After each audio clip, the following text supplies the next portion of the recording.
Everyone warned them. Every single person who heard about it said the same thing.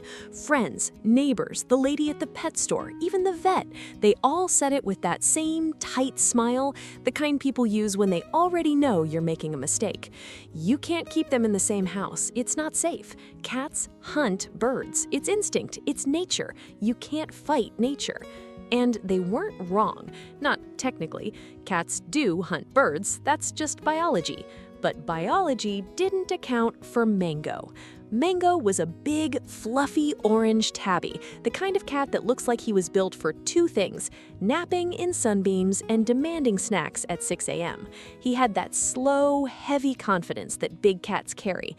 Not aggressive, not mean, just certain, like he had already decided how every room worked before he walked into it. He'd been with the family for 2 years when they brought home the lovebird. Her name was Kiwi, green and peach, small enough to fit in a closed fist, and absolutely fearless in a way that made no biological sense whatsoever. She arrived in a cage, chirping like she owned the place, which it turned out she basically did within a week. The first introduction did not go well. Mango spotted the cage from across the room. His ears went flat, his tail went low. He moved toward it the way cats move when they've locked onto something, slow, deliberate, completely focused. The family held their breath. He got within 2 feet of the cage. Kiwi walked straight up to the bars, tilted her little head, and screamed directly into his face. Not a scared sound, not a warning chirp, a full, confident, "I see you and I am not impressed" sound. Mango stopped, blinked, took one slow step backward, and just sat down. He sat there for 20 minutes, staring at her, not pouncing, not hissing, just staring, like a cat who had just encountered a problem he hadn't expected and wasn't entirely sure how to categorize it. That was day 1.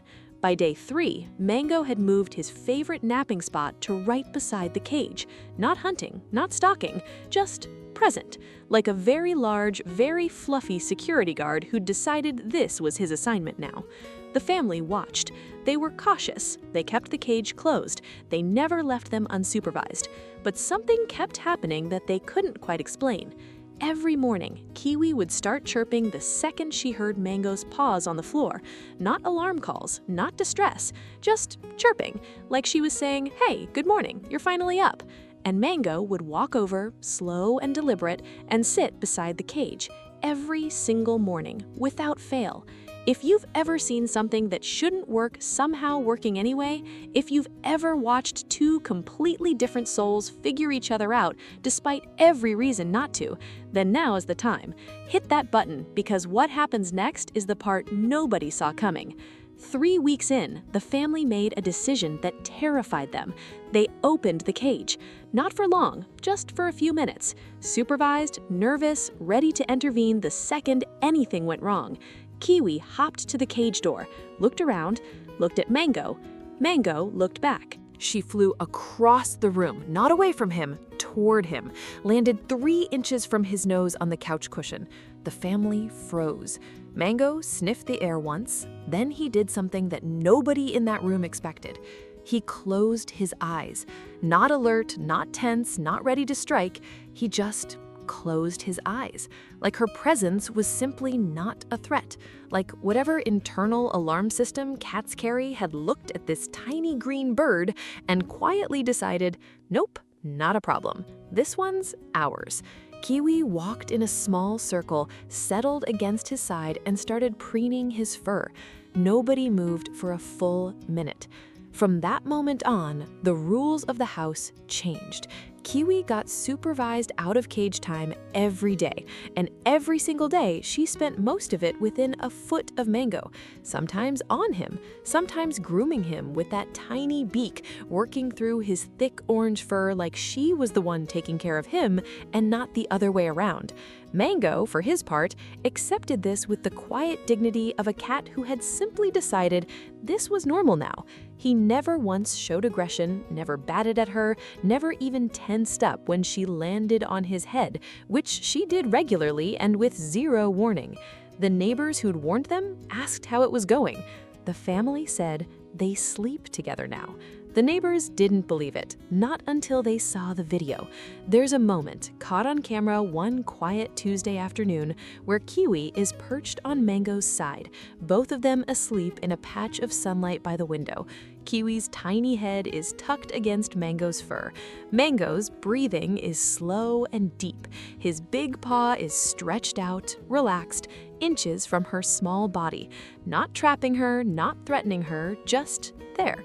The only sound is the occasional soft chirp Kiwi makes in her sleep, like she's dreaming something good. The family posted the video without expecting much. Within 48 hours, it had been shared thousands of times. People in the comments couldn't believe it was real. They asked if it was staged. They asked what the trick was. There was no trick. There was just Mango and Kiwi and a Tuesday afternoon by the window. The vet who'd warned them watched the video 3 times. "Okay," she finally said, "I've never seen that before." Here's what nobody tells you about animals and instinct. Instinct is real. Biology is real. The drive to hunt, to compete, to survive, all of it is real. But so is the capacity to choose differently. Scientists have a term for it: behavioral flexibility. The idea that animals, given the right environment and enough time, can override hardwired responses with learned ones. Mango wasn't defying nature, he was demonstrating something that nature is actually full of, if you're paying attention. The instinct to protect, the instinct to bond, the instinct to decide quietly and without any fanfare that something small and strange and completely different from you is somehow yours. Kiwi never learned fear.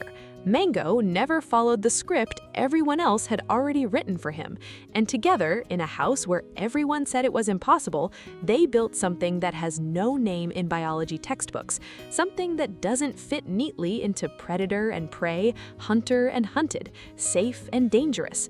They just built a friendship, the kind that shows up in a patch of afternoon sunlight, the kind that chirps good morning before the coffee's ready, the kind that tucks in close when it's cold, because somewhere along the way, closeness became the most natural thing in the world, even between 2 creatures who were never supposed to be close at all.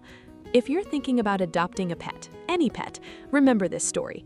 The connection you build isn't determined by species or size or what every well-meaning person tells you is supposed to happen.